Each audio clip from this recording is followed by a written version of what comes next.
दोस्तों, क्या आपके साथ कभी ऐसा हुआ है कि आप पार्टी में जाना चाहते हो पर आपके पेरेंट्स ने आपको कमरे में बंद कर दिया?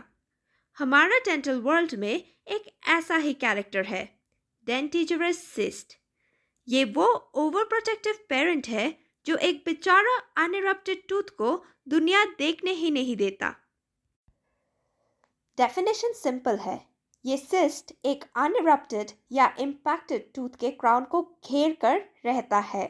याद रखना, ये हमेशा टूथ के सीमेंटो इनेमल जंक्शन सीईजे पर अटैच होता है। अगर क्राउन के ऊपर नहीं है तो वो डेंटिजरस सिस्ट नहीं है। ये ज़्यादातर हमारा लेट कमर्स के साथ होता है, मतलब मैंडिबुलर, थर्ड मोलर और maxillary canines. The overprotective theory, pathogenesis. अब ये बनता कैसे है? जब टूथ इरप्ट होने की कोशिश करता है तो रिड्यूस्ड इनेमल एपिथेलियम और क्राउन के बीच में फ्लूइड जमा होने लगता है। इस हाइड्रोस्टैटिक प्रेशर की वजह से फॉलिकल फूलने लगता है और बूम, हमारा सिस्ट तैयार।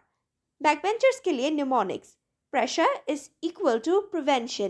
प्रेशर बढ़ा, इरप्शन रुका। एक्सरे में ये कैसा दिखता है? एकदम क्लियर यूनिलॉक्यूलर रेडियोलुसेंसी। इसकी 3 वेरिएंट्स है। सेंट्रल, जब टूथ एकदम सेंटर में हो, द स्टैंडर्ड पेरेंट। लेटरल, जब सिस टूथ के एक साइड से निकल रहा हो, द साइड आइंग पेरेंट। सर्कमफरेंशियल, जब पूरा का पूरा टूथ ही सिस के अंदर स्विमिंग कर रहा हो। In the house of the overprotective parent. चलो अब हम माइक्रोस्कोप के नीचे जाके देखेंगे कि ये पेरेंट बनता किस चीज़ से है। The lining, the thin wall policy. सबसे पहले let's look at the lining. अगर पेरेंट नॉन इन्फ्लेम्ड है, that is there is no infection, तो लाइनिंग बहुत पतली होती है, जस्ट 2 to 4 layers थिक। Non keratinised stratified squamous epithelium. The catch, no rete pegs, मतलब मम्मी ने वॉल में बिल्कुल स्मूथ रखा है ताकि बच्चा कहीं से भी दीवार क्लाइंब करके भी बाहर ना निकल सके। Simple and strict. The home environment, that is the connective tissue. अब बात करते हैं कनेक्टिव टिश्यू वॉल की। ये वो एरिया है जहाँ मम्मी रहती है। यहाँ आपको मिलेगा ओडेंटोजेनिक एपिथेलियल रेस्ट। ये क्या है? पुरानी यादें, इनएक्टिव सेल्स है जो वहाँ पड़े हुए हैं। इस वॉल का टेक्सचर कैसा है? लूज एंड फाइब्रस, बिल्कुल उस बोरिंग घर की तरह जहाँ बस पुराने फर्नीचर रखा हो। The special guest. अब आती है एक बहुत इंटरेस्टिंग चीज़ जो एग्जाम और नॉलेज दोनों के लिए इम्पोर्टेंट है। Roston bodies, derive from the name Martin Roston. ये छोटे लीनियर या कर्व्ड ग्लास जैसे स्ट्रक्चर्स होते हैं जो लाइनिंग के अंदर मिलते हैं। इन्हें आप समझ लो वो टीयर्स है जो ये ओवर प्रोटेक्टिव पेरेंट्स बहा रहे हैं। इनका ओरिजिन थोड़ा मिस्टीरियस है, पर ये डेंटिजरस सिस्ट की पहचान है।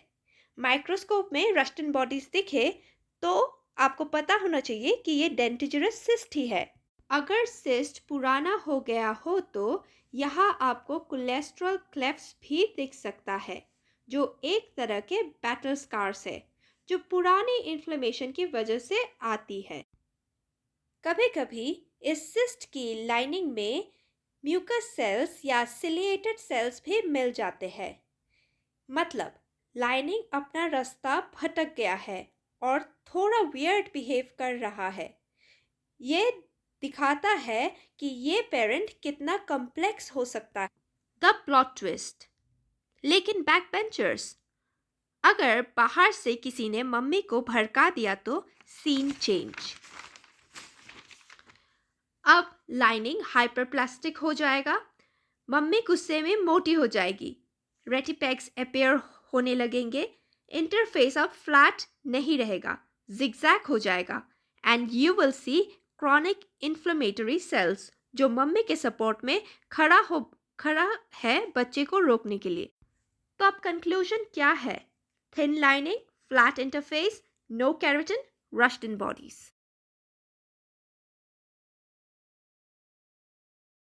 Why so scary? अब आप बोलोगे, मैम रहने दो ना बबल में, क्या फर्क पड़ता है? फर्क पड़ता है। अगर इसे ट्रीट नहीं किया तो ये वैम्पायर बन सकता है। इसकी लाइनिंग से एमिलोब्लास्टोमा, म्यूकोएपिडर्मोइड कार्सिनोमा या स्क्वोमस सेल कार्सिनोमा डेवलप हो सकता है। Treatment simple enucleation. पूरा का पूरा बैग निकाल दो और टूथ को बोलो, बेटा अब आज़ाद हो तुम। ऐसे ही कॉम्प्लिकेटेड डेंटल कॉन्सेप्ट्स को स्केच करने के लिए फॉलो करते रहो sketchy dentistry. Suspect list, that is differential diagnosis, shorts में मिल जाएगा इन सम डेज। ये रहे quick backbench pro tips. The 3 mm rule. If the gap around the tooth is less than 3 mm, it's just a small house, that is, normal follicle. If it is more than 3 mm, mommy has officially started building the cyst mentioned. The attachment point, CEJ. The dentigerous cyst always attaches at the neck, CEJ. If the parent is holding the tooth by the roots on the side, it is a different relative, like a lateral periodontal cyst. The aspiration trick. If you stick a needle in and get straw colored fluid, it is the overprotective parent. But if you get a cheesy white material, that is keratin, then that's the snake of the jaw in disguise. अगर explanation पसंद आई तो sketchy dentistry को subscribe करो और अपने दोस्तों के साथ शेयर करो जो अभी भी रट्टा मार रहे हैं। चलो मिलते हैं ब्रेक के बाद।